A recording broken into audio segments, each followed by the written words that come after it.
Hello students, so let us start with chapter 4 class 10th, that is carbon and its compound. तो students आज हम इसकी introduction पे बात करेंगे इस चैप्टर के। देखिए स्टूडेंट्स, कार्बन क्या है? एक एलिमेंट है, ठीक है, जो कि कंबाइंड फॉर्म और अपनी नेटिव फॉर्म में नेचर में अवेलेबल होता है। कंबाइंड फॉर्म क्या होती है स्टूडेंट्स? कि ये जब किसी दूसरे एलिमेंट्स के साथ रिएक्ट करता है, जैसे कार्बोनेट्स CO3, CO2, जब कार्बन दूसरे एलिमेंट्स के साथ रिएक्ट करके क्या बना देता है? कंपाउंड बना देता है। तो क्या है? ये कंबाइंड स्टेट के अंदर है। नेटिव स्टेट के अंदर कैसे अवेलेबल है? लाइक डायमंड और ग्रेफाइट। ये इसकी कौन सी स्टेट होती है? नेटिव स्टेट होती है। तो कार्बन डिफरेंट फॉर्म्स में अवेलेबल होता है स्टूडेंट्स इन नेचर, ठीक है। अब कार्बन को हमें क्यों पढ़ना हमारे लिए इम्पॉर्टेंट है? Because students, carbon is that element, carbon एक वो इम्पॉर्टेंट एलिमेंट है जो हर किसी चीज़ों में प्रेजेंट है। मतलब जो नेचर में जितनी भी चीज़ें हैं वो किसकी बनी हुई है? सारी कार्बन की बनी है। मोस्ट ऑफ द थिंग्स, जो चीज़ें कार्बन की बनी होती हैं उन्हें हम क्या बोलते हैं? ऑर्गेनिक कंपाउंड्स बोलते हैं। जो कंपाउंड कार्बन के बने होते हैं उन्हें हम ऑर्गेनिक कंपाउंड्स बोलते हैं, ठीक है। लाइक वी ह्यूमंस, ठीक है, plants, animals, even we all are made up of which thing? Carbon. अब स्टूडेंट्स, कार्बन की पहचान कैसे करें? कार्बन का हम एक्चुअली टेस्ट कैसे करें कि कोई चीज़ कार्बन से बनी हुई है? तो कार्बन का टेस्ट क्या होता है? When we burn carbon in air, जब भी कोई चीज़ कार्बन से बनी हुई है उसको हम एयर में बर्न करेंगे तो वो क्या रिलीज़ करती है? CO2 रिलीज़ करती है, ठीक है। और वो CO2 को टेस्ट हम कैसे करेंगे? CO2 का टेस्ट होता है स्टूडेंट्स कि जब भी आप इसको लाइम वाटर में से पास करोगे तो जो लाइम वाटर है ना, इट विल टर्न मिल्की, इसका मिल्की अपीयरेंस हो जाएगा। सो ये क्या है? ये टेस्ट होता है किसका? CO2 का, ठीक है। जैसे नेचर में आपने कुछ भी बर्न किया, आपने कोई एक जैसे लीफ को बर्न किया, तो जो भी चीज़ बर्न होती है उसके बाद वैसे भी ऐश बन जाती है और धुआं जो रिलीज़ हो रहा है वो CO2 है। उसको जब भी आप लाइम वाटर में से पास करेंगे तो it will turn milky, and this is a test for carbon, ठीक है। कार्बन का ही टेस्ट हो चुका है। अब स्टूडेंट्स, तो हमने ये तो जान लिया कि कार्बन को पढ़ना हमारे लिए क्यों इंपॉर्टेंट है। Because all the things which are present in nature are made up of carbon particles. अब देखिए स्टूडेंट्स, हमें नेक्स्ट जो टॉपिक पढ़ना है वो क्या है कि कार्बन कितने नंबर पे आता है? Carbon is at 6th number. Carbon एक एलिमेंट है, सो कार्बन पीरियोडिक टेबल के अंदर 6 नंबर पे आता है। तो इसकी कन्फिग्रेशन क्या होती है? 2,4 आउटर मोस्ट शेल के अंदर। सो इसकी कन्फिग्रेशन क्या हो गई? 2,4। आउटर मोस्ट शेल में 4 इलेक्ट्रॉन है। तो स्टूडेंट्स, अगर हम एनर्जी एस्पेक्ट से देखें तो क्या ये इजी है ये 4 अपने इलेक्ट्रॉन लूज कर दे या 4 किसी से इलेक्ट्रॉन गेन कर ले? So no, it is not easy for the carbon atom to lose or gain 4 electron. So carbon atom क्या करता है? अपने जो 4 इलेक्ट्रॉन है इनको शेयर करवा देता है। सो शेयरिंग से कौन सा बॉन्ड फॉर्म होता है स्टूडेंट्स? येस, कोवेलेंट बॉन्ड की फॉर्मेशन होती है। एंड स्टूडेंट्स, जो यहाँ पे कोवेलेंट बॉन्ड बनाते हैं कार्बन, वो स्ट्रॉन्ग बॉन्ड होते हैं। These are strong bond. मतलब जो कार्बन बॉन्ड बनाएगा किसी अदर एलिमेंट्स के साथ, और sorry for the angle, carbon किसी अदर एलिमेंट के साथ बॉन्ड बनाएगा और कार्बन जो खुद में जो बॉन्ड बनाएगा ये कैसे होंगे? स्ट्रॉन्ग होंगे। और यही रीज़न है कि जो ऑर्गेनिक कंपाउंड होते हैं, ऑर्गेनिक कंपाउंड्स हैं ये जो सारे, इनकी स्टेबिलिटी के लिए।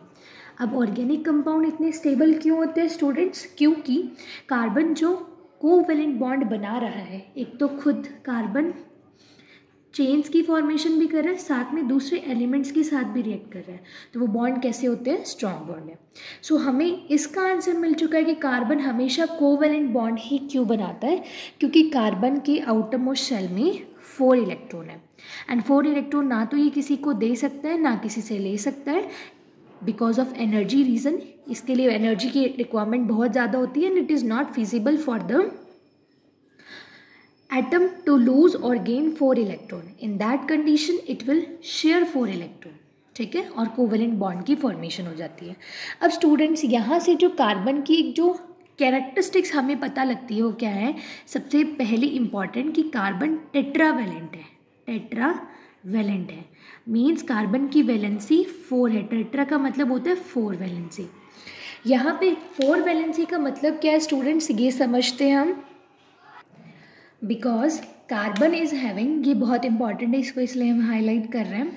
सो carbon is having 4 electron in its outer most shell, and due to this reason it will form covalent bond by sharing of electron. ठीक है, और इसी वजह से ये टेट्रावेलेंट भी है क्योंकि इसके के शेल में 2 इलेक्ट्रॉन है और एल शेल में 4 इलेक्ट्रॉन है. 4 इलेक्ट्रॉन होने की वजह से ये टेट्रावेलेंट है. So we will say carbon is tetravalent having 4 electron in the outermost shell. Second students, अब हमें क्या डिस्कस करना है कि जो कोवेलेंट बॉन्ड बन रहे हैं, कोवेलेंट बॉन्ड्स जो है कार्बन के, why these covalent bonds are so strong. So students, carbon का जो साइज है वो काफ़ी स्मॉल है. Due to the small size of carbon it will form a strong covalent bond with the other carbon atom and also with the other elements like hydrogen, oxygen. तो उनके साथ इनके बॉन्डिंग क्या होती है, काफ़ी स्ट्रॉन्ग होती है because of its small size. This is very important part. इसको भी आप हाईलाइट करना कि कार्बन का स्मॉल साइज है, ये इसका एक रीज़न है. अब स्टूडेंट्स, यहाँ से एक और हमें इंपॉर्टेंट एस्पेक्ट पे बात करनी है, दैट इज़ कैटिनेशन. कैटिनेशन ये क्या प्रॉपर्टी है, it is a very special property of carbon जिसको हम देंगे नाम थर्ड पॉइंट. ठीक है, सो कैटिनेशन को भी हाईलाइट करेंगे स्टूडेंट्स.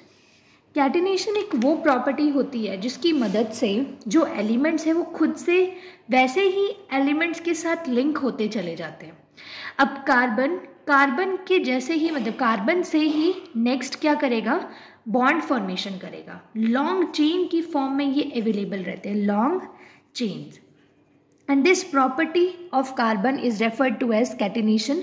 इसको अगर हम सिंपल भाषा में लिखें तो क्या बोलते हैं, सेल्फ लिंकेज.